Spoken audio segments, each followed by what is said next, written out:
Good morning, pupils. Welcome to Valenzuela Live in Mathematics for Grade 5. I am Mr. Ryan G. Feliciano of Andres Fernando Elementary School, and I will be your FB Live teacher for today.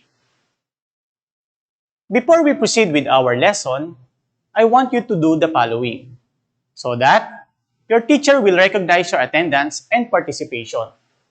First, type in your complete name, grade and section, subject teacher, and your school in the comment box. Second, if you want to answer during our discussion, simply type in your answer in the comment box. And third, if you have questions regarding our lesson, just type in your questions before the session ends. We are now on our Quarter 3, Week 4 of our most essential learning competencies. In this session, you will be able to learn the following. For letter A, identify the terms related to a circle. And letter B, draw circles with different radii using a compass. Now, let's begin with our activity 1. For our direction, put a like reaction or thumbs up on the object if it is circle in shape, and thumbs down if it is not. You may write your answer in the comment section. Now, class, let's begin. For the first picture, okay, thumbs down. Second picture, thumbs up. Third picture, thumbs down. Fourth, thumbs up. Fifth picture, thumbs up. Next, thumbs up. Seventh picture, thumbs up.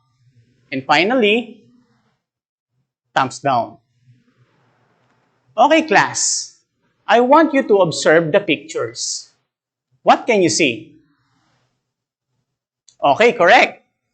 Each picture is a circular in shape, like the clock, plate, coins, and tires. These objects are usually found inside our home and in our community. So now, let us identify what is a circle. It is the set of all points in a plane with the same distance from a certain point, and this point is called the center of the circle. And to understand more about the circle, let's talk about the terms related to it. Okay, first is what we call the center. It is the fixed point within the circle that is equidistant from the points on the edge. We can also name the circle using the center by writing a letter on it, like this one. We can name this circle as circle A. Second is the chord. It is a line segment that connects any two points of a circle. For example, we have here the line segment BD and line segment CE. So the chord in this circle are line segment BD and line segment CE. Next is the diameter of a circle. It is a chord that connects 2 points on the circle and passes through the center of the circle. In this case, we have line segment FG as our diameter of this circle. Next, the radius. It is a segment that connects the center point to any point of the circle. And remember, class, it is 1/2 of the diameter. From the center of the circle, let's draw a line segment to any point of the circle. Let's say we have line segment AH and line segment AI. So, the radii of this circle is line segment AH and line segment AI. And remember, class, radii is what we call, or radii is the plural form of the radius. Now, let's discuss what is a central angle. It is an angle formed by two radii. In this circle, let's say we have a line segment BE and line segment CD. With these line segments, we can form central angles, namely angle CAB, angle CAE, angle EAD, and angle BAD. All these angles are composed of two radii, so each angle will be called as central angle of circle A. For the inscribed angle, it is an angle whose vertex is on the circle. In our circle A, let's say we have a line segment BC and line segment BE. Then from this, we can form our inscribed angle, which is angle EBC, which our vertex is point B. Now, for the arc, it is a part or portion of the circle. For example, in this circle A, we have a line segment JL and line segment JK. Now, we can have our arc JK, arc KL, arc JL, and arc JKL.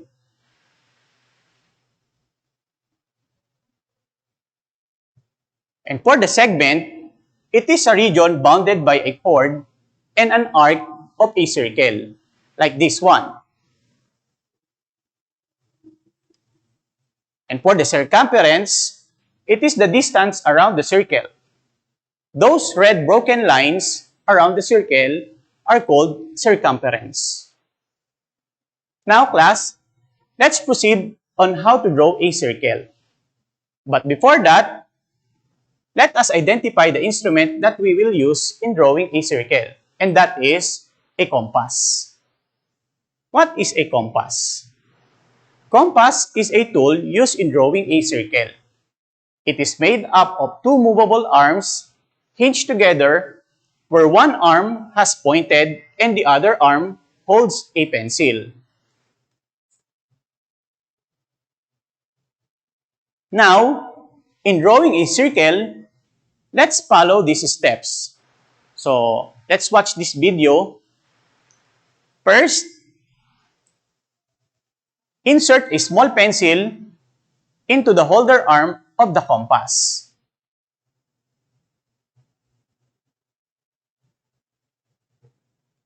Next step, tighten the screw of the compass to hold the pencil in place. Make sure that the compass point and the pencil tip are equally positioned when the compass is closed. Third step, open the compass until the distance between the pencil tip and the compass point is equal to the radius of the circle. Use a ruler to measure the given radius. For the fourth step, push the compass point while holding the hinge at the top of the compass. Rotate the knob through a full revolution to make a complete circle. And for step 5, name your circle by writing a letter on its center.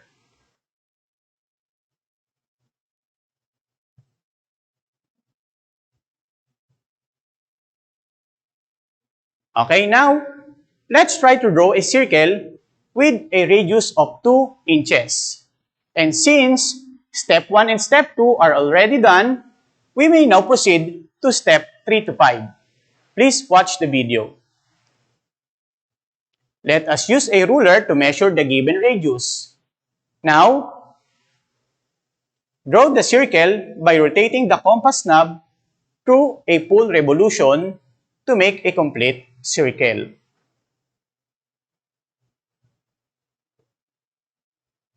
Then, let's name the circle as circle C. Another example, draw a circle with a diameter of 6 centimeters. And since step 1 and step 2 are already done, same as example number 1, we may now proceed to step 3 to 5. Let's watch the video. So use the ruler for the measurement, and since the diameter is given, so we should divide it by 2 to get the radius. So our radius is 3 centimeters. And now, draw the circle by rotating the compass knob through a full revolution. And then, let's name the circle as circle D. Now, grade 5, this time is for our practice. So, for our activity 2, identify what is being described. You may write your answers on the comment section. So, let's begin. It is the center of the circle. Okay, correct. The answer is point G. Next, a chord that connects 2 points on the circle and passes through the center of it. Line segment RA is an example of it. Okay, the answer is diameter. For the next given, it is a line segment from the center of the circle to any point on the circle. Line segment RG is an example which half of the diameter. Okay, good. The answer is radius. Next, it is a line segment joining 2 points on the circle. Line segment CF is an example of this. Okay, what's the answer? The answer is the chord. And finally, it is the distance around the circle. And the answer is circumference. For our activity 3, find the radius of the given circle. Write your answer on the comment section. You are given 10 seconds to find the radius. Your time starts now.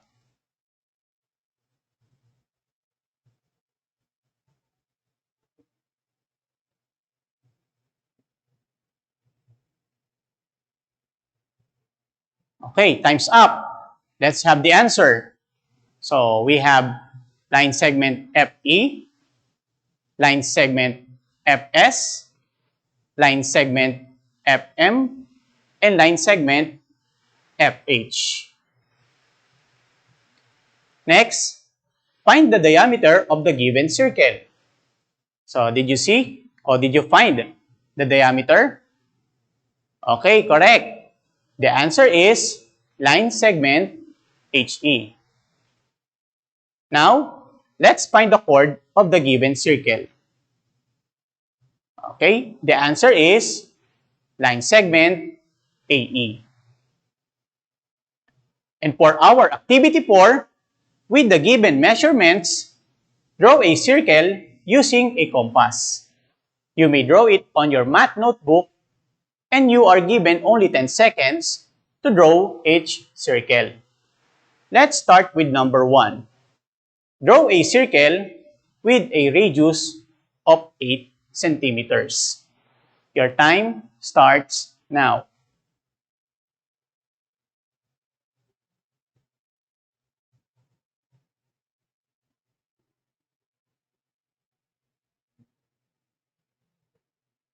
Okay, let's check.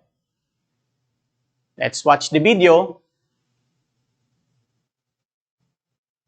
Okay, let's measure its radius, and that is 8 centimeters. And then, let's draw the circle by rotating our compass knob in full revolution. Okay, then, for our last step, let's name the circle as circle E. Next given, draw a circle with a radius of 3 centimeters. Your time starts now.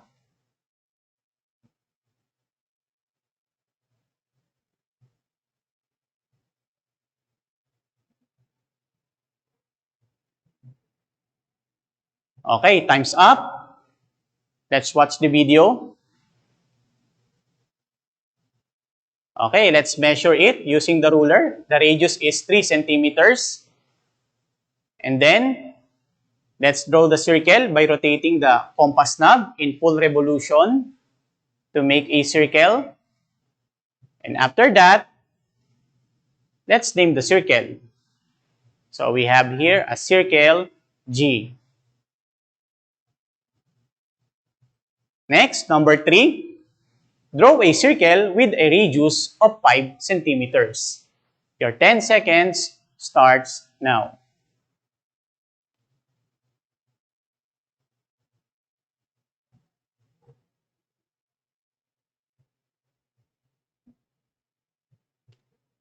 Okay, time's up. Let's check it.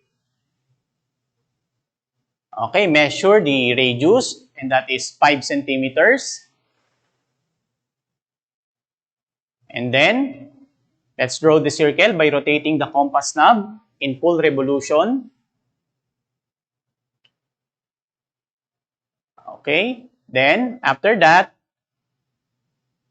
let's name the circle.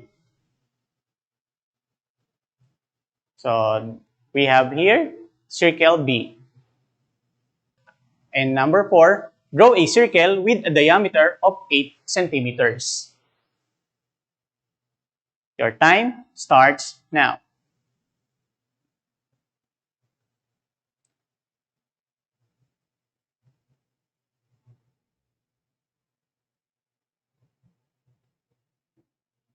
Okay, time's up.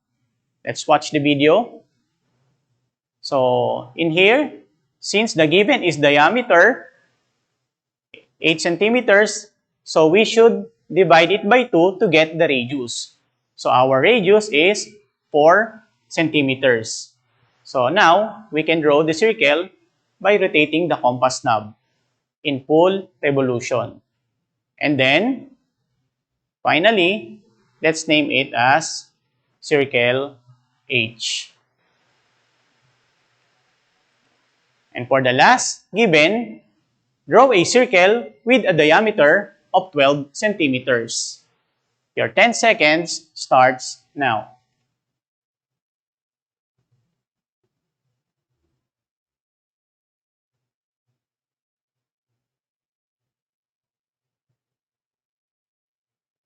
Okay, time's up.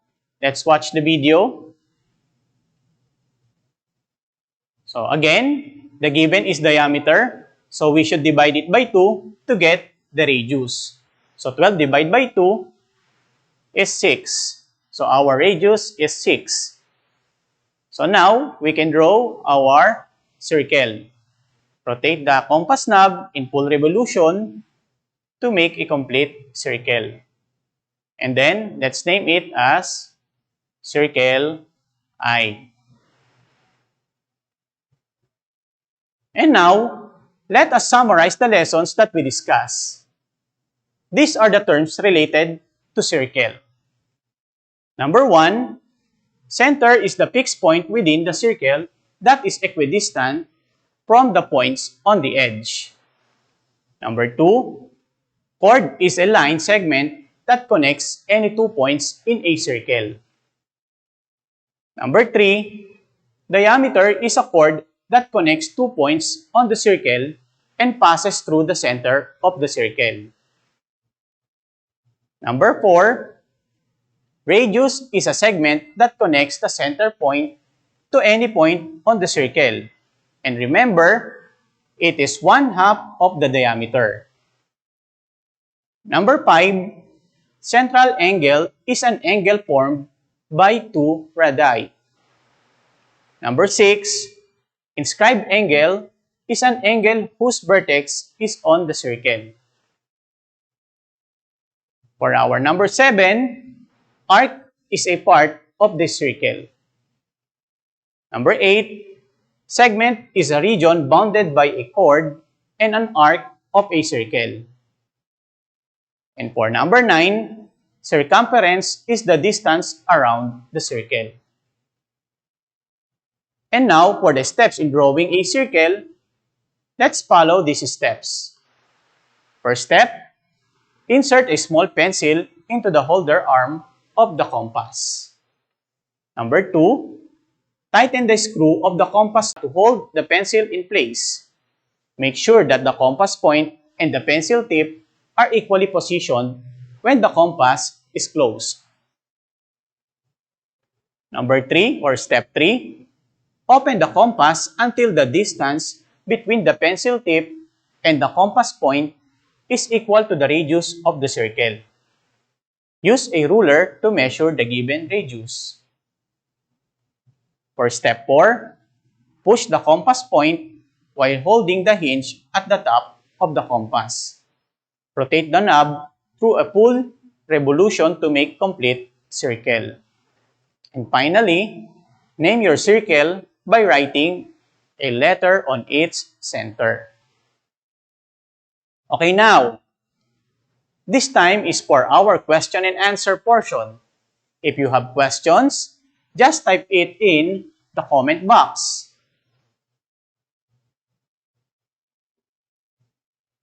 Okay, this is our question from Coloong Elementary School.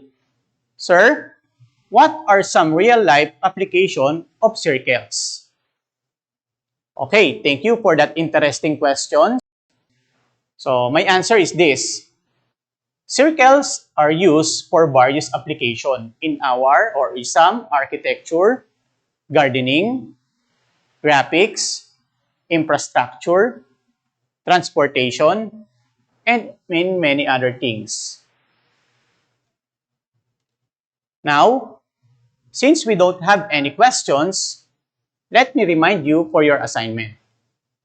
Answer the activities on page 17 of your self-learning module. Then, your subject teacher will have follow-up discussion regarding our topic and will check your activities. That's all for today, grade 5 pupils. Thank you for watching and participating. Once again, I am Mr. Ryan Feliciano of Andres Fernando Elementary School saying, stay safe and have a nice day.